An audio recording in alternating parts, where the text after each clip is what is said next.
Hey everybody, Dave Evans here. Hopefully Phil shows up soon. We are from the home studio today because we got a big trip planned up to Kansas to meet with some folks and have a great day and do some great things. I got a question for you.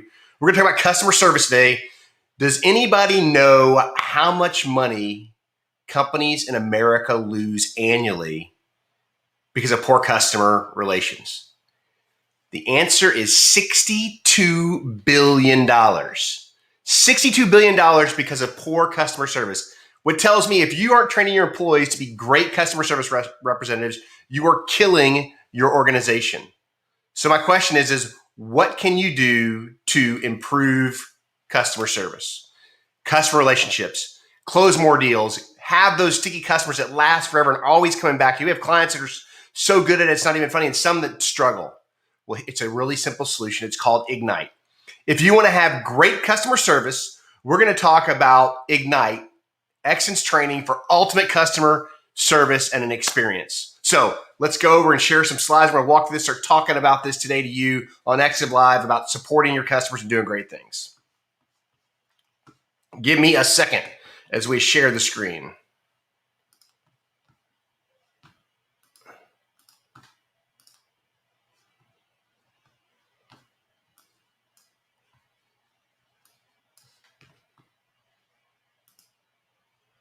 Hopefully that's populating most of your screen there. And let's get after it. Okay, so simply stated, Ignite. When you ignite the conversation, when you ignite the relationship with your customers, these are the things you do. And I can put these slides on our Facebook feed and they'll be amazing. And you'll really like them, I hope. So let's talk about it. The first thing to do, I, initiate the conversation. G, go the extra mile. N in Ignite is never be negative. I is have your customer service representatives understand your organization, what you do, so you can impress with knowledge. T is take the time to listen, because if you don't listen to what your customers are saying and you can't respond to what they're saying with the appropriate answer, you're failing. And then finally is to execute. Execute what you do. Now, how many of you know those customer service places that screw this up on a day? Uh-oh, Phil's here. Phil is live. Let's add him up here to the stream. He's here. Hey, Phil, we're talking about customer service today, brother. Well, that's ironic because the reason I'm a few minutes late is, and I will talk to you this in detail after the call, just got a call from one of our clients that was in the middle of an acquisition. And this goes to show that you never know what's out there. The people they were acquiring, the owner was just arrested for capital murder in Kansas City. So the absolute weirdest phone call I've ever had in business. Holy free holies. Yeah. So we got a lot to talk about. Well, I don't even know what to say. Well, you know, it's a Wednesday.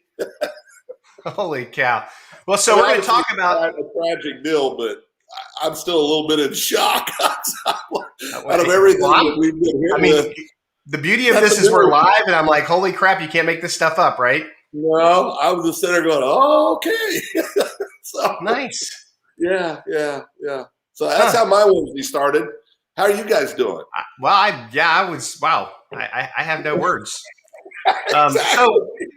So I started, and I'm going to recap for Phil because he's a few minutes late. He was dealing with some important stuff, but $62 billion is lost annually because of poor customer service in the United States. Yeah.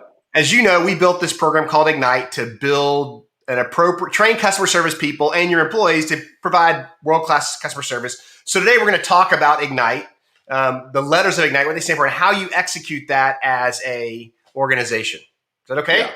Yeah, absolutely. You sound really excited. I mean, I'm kind of in shock right now. I don't even know if I want to continue this. Maybe we should stop. Well, you and I always pride ourselves on saying what's really going on in our lives. Yeah. And so, I've been doing this business thing for 30 years, and that's the most unique phone call I've ever gotten in my life. in 30 years. So it'll be the good news is, obviously, we're not talking about our client didn't do this, but it was a firm that they were acquiring. And so so that was quite a phone call. He's traveling. The owner's traveling. So he calls me because he says, I got questions. He had questions right away on strategically and tactically, what do we need to do right away? And so we were going through that. So I'm a little shell shocked myself this morning, but we can go nowhere but up from that phone call. I gotta say, it's all good. I mean, we'll figure it out. Yeah, it is what it is. Maybe we'll get a better deal. Maybe we'll get a better deal on the company we're buying. Yeah, exactly. That was part of the conversation. Anyway, you got to smile. Things happen in life that you aren't expecting. So crazy. So Ignite is all about improving customer service. It's all about giving your team a process to follow to ensure acceptable customer service. Let's talk about it. The first thing you should do with any customer when they come into your store or to your building or you're talking on the phone is be polite, man. Initiate the conversation. Ask them how you can help them. What do you need? Why are you here? And listen, right? I've told the car story 1,000 times on EXSIN Live. If you don't listen to what your customer wants, needs, and desires, what their pain points are, you're going to screw up the conversation. Well, and I think, we experience this, Tanya and I experience this on our house remodel that seems to never end. But we'd went out to look for material for a new island we were building in one of our rooms. And Tanya had found out about this place that does reclaimed, the very smart marketing. They call it vintage woods. And so we go out to this place, we pull out, it's in this nondescript location. It's like a lumber yard, but it's off the beaten path. We drove like 40 minutes to get there, and we park in the driveway. It's a gravel driveway, which is what you would expect, right, in that kind of setting. We get out, we're walking in, we open the door, and this gentleman, the first thing he says to me is, "My gosh, you're a big old boy." He said, "Did you ever play for me? I'm a retired football coach." And he just big smile on his face. I was done before we ever got started because this guy captured me. He captured my wife. We spent 15 minutes hearing his story and just laughing and just having a conversation, right? And next thing I know, I'm paying $46 a lineal foot for stuff to go on an island, right? So I mean, it's so much about how you approach that initial contact, that initial conversation. How do you?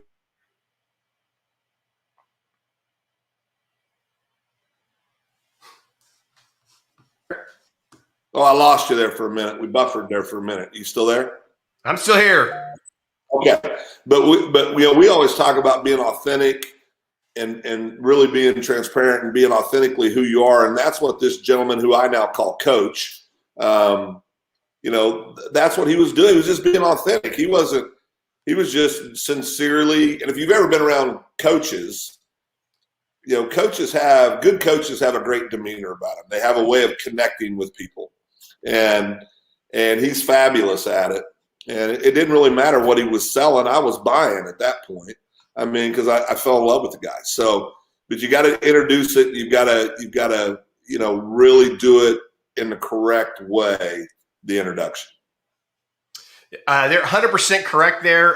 That's the start of the relationship. So that goes into, you basically summarize this whole process of initiate the conversation.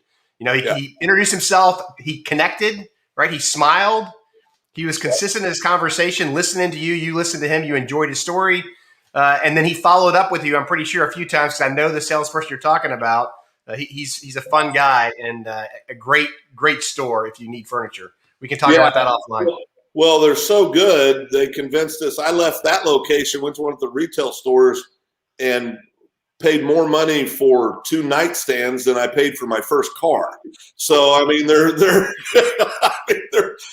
but they are. But it's because you want to do business with people that you feel are genuine and are really, really wanting to give you what you say you're wanting. they go the extra mile. That's imperative. I mean, they took the time, gave us a tour of the whole production area and showed us how they cure the wood and how they do all this stuff, and they really invested time in us. I think we were there for an hour and a half, and we had a blast being there. And it was because of the way they engaged, went that extra mile to take the time to give us a tour, to tell us their story, tell us how they got started in business. The whole thing was just brilliant. It was absolutely executed brilliantly. So let me ask you a question. How many people have you told this story to? Oh gosh, you know me. Anybody that'll sit still for a second, because I'm so impressed by people like that, that really invest in their customer or potential customer. They really want to know, what is it I can truly do to help you? And then they deliver it in a way, their communication style is such that you feel like you're going to miss out on something if you don't do business with them. Does that make sense? 100%. Yeah. You just want to do business with people like that. So and to your point, we tell everybody about it, and they're so smart. Hey, when you're done with this, can we get a picture of the island? Yeah, sure. Hey, would you mind doing a testimony? No, of course I'll do a testimony. And I'm sitting there going, my gosh, what's my commission on future sales? But you want to do that. You want to help them. You want to get their story out because you had such a great experience. Buyers want to feel like they made good decisions, right? They want to feel like what they just decided to purchase is a good decision.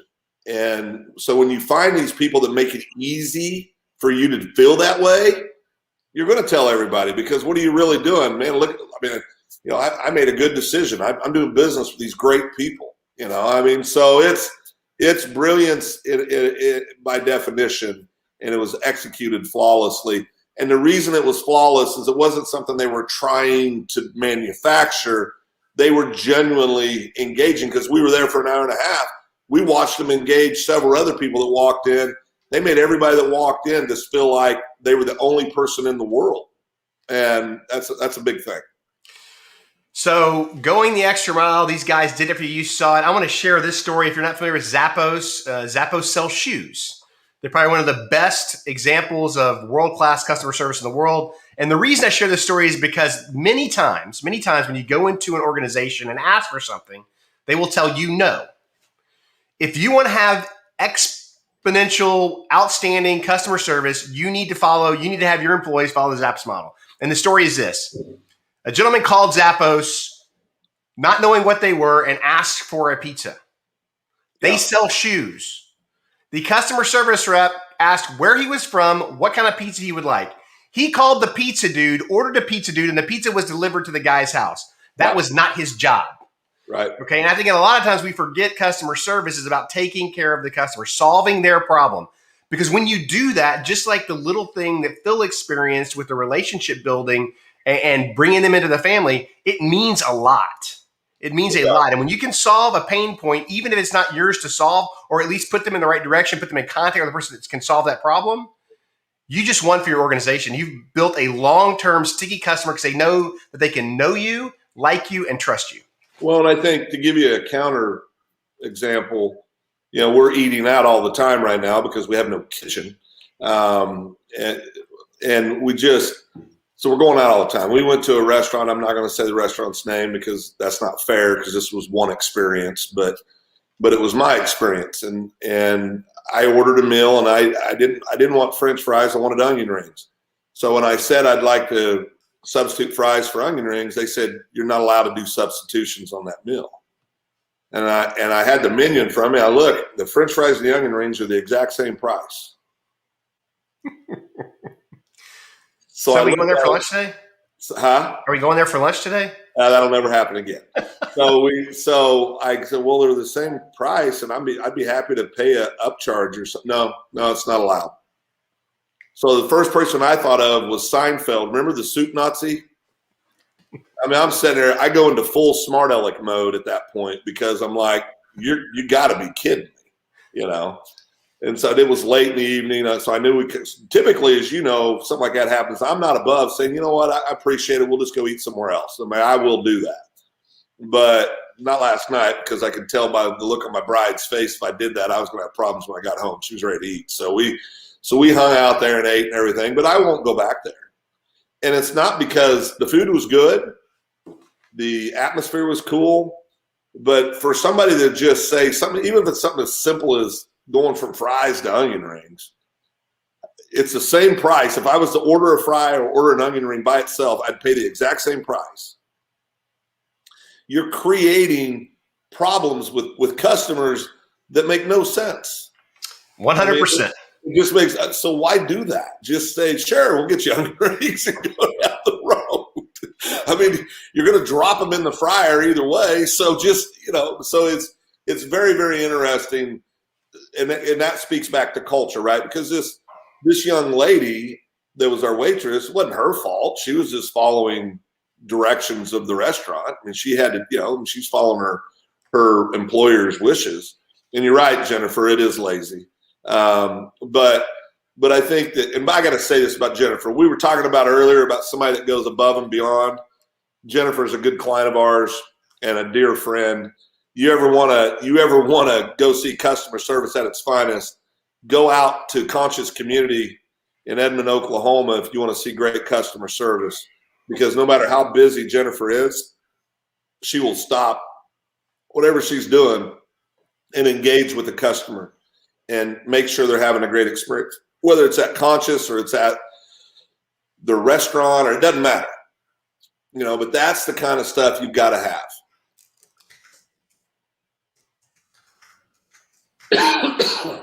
So on the Conscious Community, I'm just going to pitch this. I got some avocados last night. I am dying to eat those avocados they brought in. So they got a whole truckload of stuff yesterday from the West Coast. Fresh fruit, avocados, unreal. My son brought me some stuff from Jennifer. It's nothing less than amazing. So if you want some really good food, I'd head up there today. They're not going to last long, probably gone by tomorrow. So yeah, and those avocados would be great baked in an oven. But dude, yeah, Phil.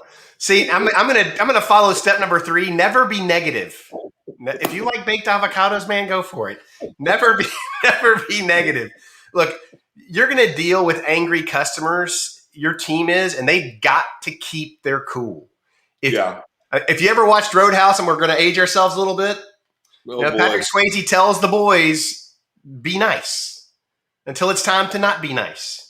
Yeah. And they go, when are we going to know when not to be nice? He goes, I will tell you when to not be nice. Right. That is the owner's decision. The owner's decision to be not nice to somebody. And that decision is made by the owner with a customer they don't want in their store anymore. Right. Because they're rude and they treat their employees poorly. You don't have to put up with that as a business owner. Those are the customers you want. But as an employee, you should always be above board, nice, polite, respectful, and hand that to your manager when it's time to not be nice. Let them make that decision. And have that as a policy in your organization. Only the owner says no. Yeah. Well, and I think to Matt's point, Matt made a comment about when we were walking through that little story about the onion rings and fries, why he's such a Southwest Airlines devotee, because they empower their employees to make decisions to help customers when it makes sense. 100%. And that's culture. We've always tell our people this, our clients, if they're good enough for you to hire, then you should trust them to do what they need to do, right? Because if you don't, you're just going to have problems. I mean, we're flying out to Florida later this month to go to one of our kids' college graduations, and we're flying Southwest. And I have the same experience. Now, listen, there are people out there I know that don't like Southwest. I get it. And that's fine. But everybody has their own experiences, right? And my experience has always been what Matt described, that they're going to do everything they can to satisfy you as a customer. And there's a lot of reasons for that. I believe Southwest is employee owned. I think that's accurate. Or they were at one time, if they're not still. But, people feel empowered. They feel vested in the outcome of that client experience. And so, your culture is right when employees are acting to that end, right? That they want everybody to have a tremendous client experience. Being nice. There's a T-shirt I saw. It says it takes no more effort to be nice than it does to be mean. And it's true. We've got a young lady that works for another one of our clients that posts some of the most positive posts on social media I've ever seen. I'm talking about Mikkel, Dave. And I love every morning. I find myself looking for her daily post because she posts every day after she goes to the gym. And it's always positive. It's always uplifting. This is a very busy young lady. She's a single mom. She works her tail off. And she deals, I mean, single parents deal with so many more day-to-day challenges than when there's two-parent households, that for her to be as positive as she is amazing. It's just amazing to me because you typically have that partner that can run and jump in and help when something comes up with the kiddos. But she just finds a way to always be positive, to be happy, to be nice, right? Even when days aren't going well, be nice. It matters. It's hard. We tell people when you have a disgruntled customer, the first thing you need to tell that customer service rep or whoever they're talking to, that the client that's upset's talking to, be nice. Smile and be nice. It's hard to stay mad at somebody that's smiling at you and being nice. I mean, and 99% of the time, they just want to get it off their chest anyway. They're just mad. And that's okay. We've all been there, so it is what it is. Yeah, and if you're the owner, empower your customer service team to solve problems. I mean, I'm not going to go through this whole side, but I am going to talk about this. Realize everybody in life is dealing with something you don't understand or know about. Yeah. You don't know why they're in a bad day. So just treat them like they lost their parent when things are going wrong. Be grateful, fix mistakes, do everything you can to help them and get them to where they need to be. Yeah, and I want to be clear about this. I know Dave's already said this, but I want to just reiterate this. We're not talking about people being abusive to employees. We're not talking about that. There's a difference. Some people are just jackwagons that just want to be bullies. And I've always said the best way to handle a bully is to introduce them to the ring finger. So just put one in the old nose, and those bullies don't tend to be bullies anymore. We're not advising anybody hit anybody as a public service announcement. I'm just saying, me personally, that's how I like to handle bullies. But a bully is a whole different animal, right? And they're I don't have a mute button. Not yet. I know. They're easy to know. They're easy to recognize and identify when somebody's just being a bully. Fact. So the next thing is an employee. Your employees need to know what you have, what you sell, where it's located in your store, and how to help your customers find it. I don't know how many times I've walked into the store to ask for something, and the employee has no clue whether they have it or not. I looked online. It's there. Hey, I can't find this for some reason. I don't even know that we have that. So it's really important as an owner for you to make sure you are training your customer to do the job you have them do and give them the tools to be exceptional at what they do. If you don't, if you just bring them in and go, hey, get to work, that's on you. Yeah. That's on you. Yeah. And I'm gonna, and Matt will probably be mad at me for saying this, but Matt is another client of ours, does a tremendous job of training up people and positioning them to be successful. Now, there can be challenges along the way that affect retention and sourcing good talent, but he really does. I mean, he puts, and I think it has a lot to do with Matt being an engineer, obviously. He's process driven. He goes through things. He understands that people got to know what they need to do before they can do it. But you have to invest in those people up front to make sure that they understand the game plan, the playbook, right? Yep. Once they have that, then it's easy to execute. And I just saw Jennifer's comment. And Dave, you're going to have to reiterate that we're not saying to go punch anybody in the nose, because Jennifer said she finally has permission. Well, that was the attorney calling, telling me to mute you for about punching people. No, just kidding.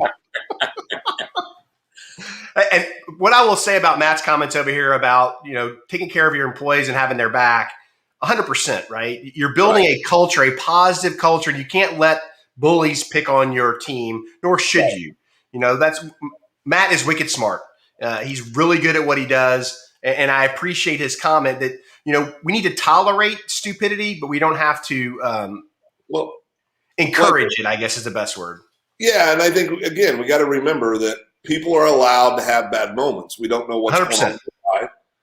But there's a tactful way to handle somebody that's maybe getting up to that line where they're getting ready to cross a line, where they're going from being right, having a right to be upset, to the way that they're communicating it is stepping over that line, and now it's becoming abusive to the person on the other end. And you gotta be able to handle those situations and help people understand that, hey, I want to help you. I hear what you're saying. I don't disagree with what you're saying. And we want to come up with a good solution for you, but you don't have to yell it at me. You don't have to curse at me. You don't have to do those things. But again, you got to deliver that message correctly, or all you're going to do is elevate and escalate the situation. Wow, that's a lot. Yeah, it is a lot. But the other thing, for the T of Ignite, we're going to talk about taking the time to listen. And I want to be very clear about this. You need to listen to understand. You do not need to listen to respond, right? Most Americans are formulating their response to somebody's comment, especially with all the foolishness on social media right now, that we've all made a mistake and popped off somebody. But you need to take the time to understand their perspective and listen to hear.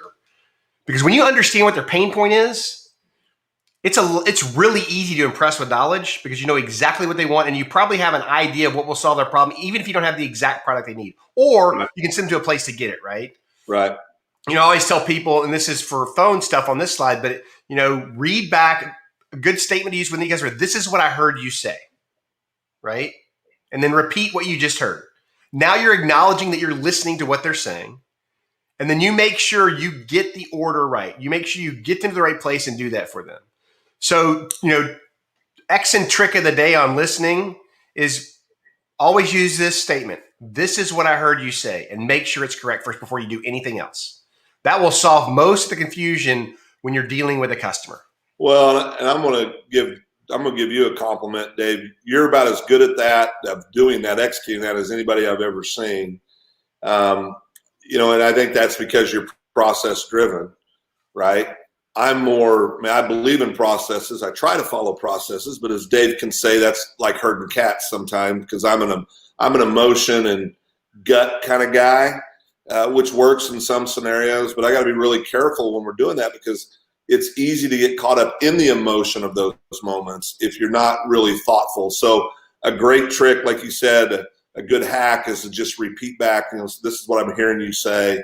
They're going to acknowledge that, or they're going to correct you, So either way, you're moving the conversation along in a positive way. And that's important. You should do this with everybody in your life. I know when things go south for me in personal conversations is when I am focused on proving a point, right? I'm focused on proving my point. Or you can just simply sit back and go, okay, I hear what you're saying, and I get that, and it's not a big deal if we disagree about that. It's okay. I've got to get better at that. There's many people that do, but the first step to getting better at something is having a plan and understanding, what you're trying to accomplish. And what you should be trying to accomplish is to create good customer satisfaction. Matt pointed out in his comment about the CEO of Southwest, when people say customers are always right, he snaps back, no, they're not. And guess what? Sometimes the customer's not right. Yep. But it's still about how do you communicate with them to get to a positive end result. You don't have to compromise your integrity to still have a good ending to something for the customer. 100% correct. So I'm going to use one of my favorite quotes in the world. It's from General George S. Patton. He's pretty good. He's he's doing. Smart guy, kind of crazy, but good leader. Execution. An 80% plan violently executed is better than a 100% plan that sits on the shelf. And I butchered the quote, but that's the gist of it, right? Yeah. None of this matters in Ignite for customer service if you don't go do it, right? Yep. If you don't try every day to get better and then learn from the mistakes you made and always improve. But if you just use the phrase Ignite with your team and you walk through the 6 letters of Ignite and tell them, this is what I expect. This simple. If there's a problem, come ask me. Yeah. Right?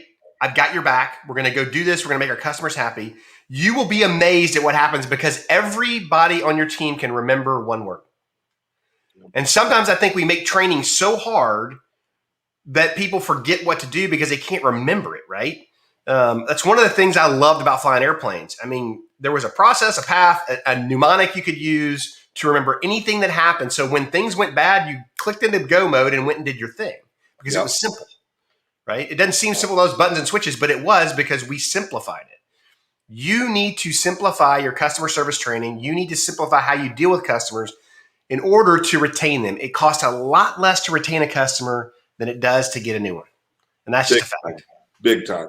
Yeah. And I think, and I think too, that one of the best things about execution, and you did a good job on the quote, buddy, but one of the great things about execution is no matter what you do, if you're executing on it, you are getting better.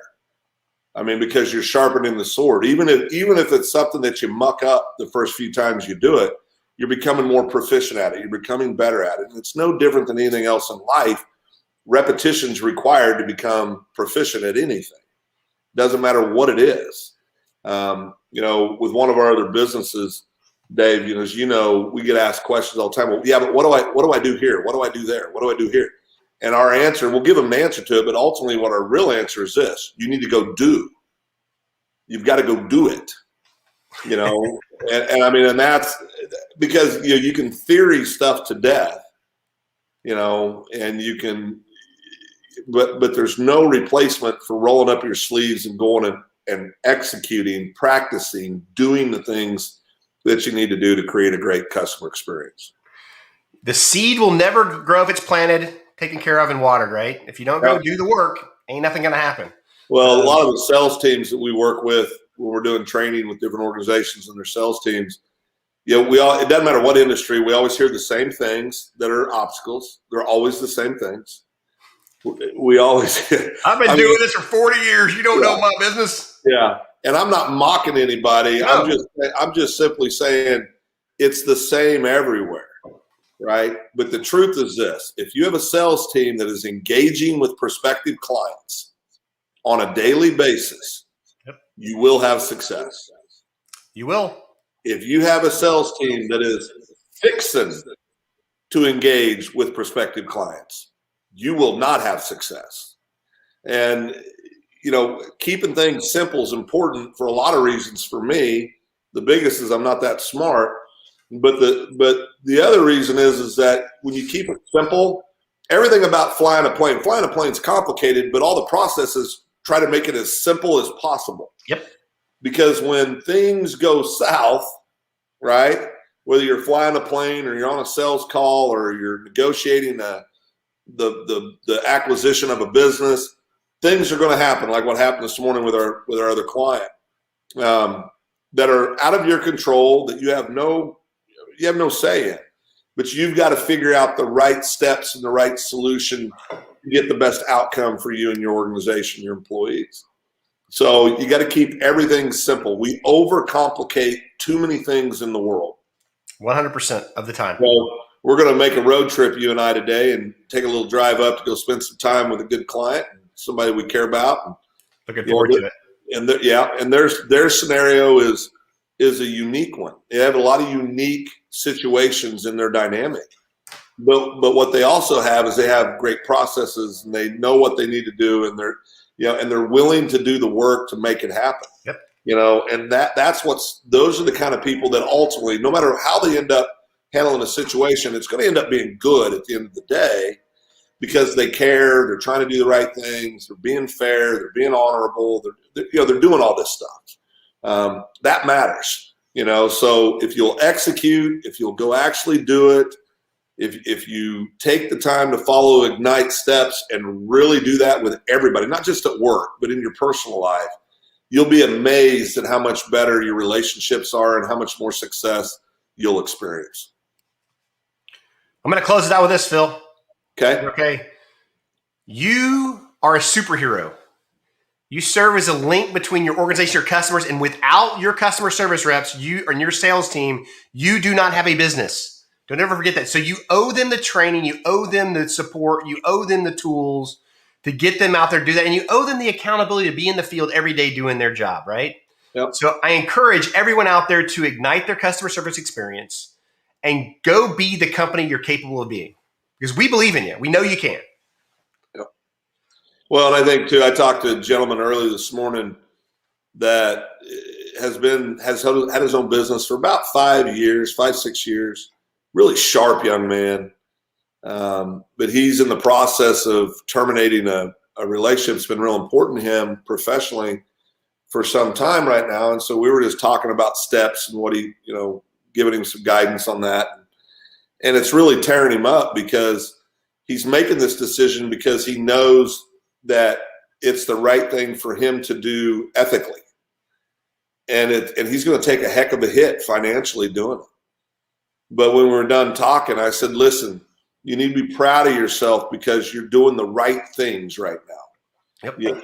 There's going to be short-term pain, but there will be long-term gain for you by making this decision. It will work out, and it will. Now, it's easy to say when you're not the one that's firing your biggest customer, right? And we get that, but we've been there. I mean, we've had to terminate relationships with people because, there were things there that we just didn't align with. And it's never easy, but you can do that with class and with diplomacy and in a way, because that's the last, I said, just make sure when you're done having the conversation, you're proud of how you handled it, and that can be that's tough. That's tough. But I just want everybody to go have a great ULA day, enjoy their day, have a wonderful day, have fun, enjoy your friends, enjoy your family, take time for yourself. Even if it's 5 or 10 minutes, take time for yourself today. Just close your eyes and go to your happy place. But whatever you can do, take a little time for yourself today and be nice. And with that, be nice. Dave and Phil, this edition of EXSIN Live and Ignite, we are out of here.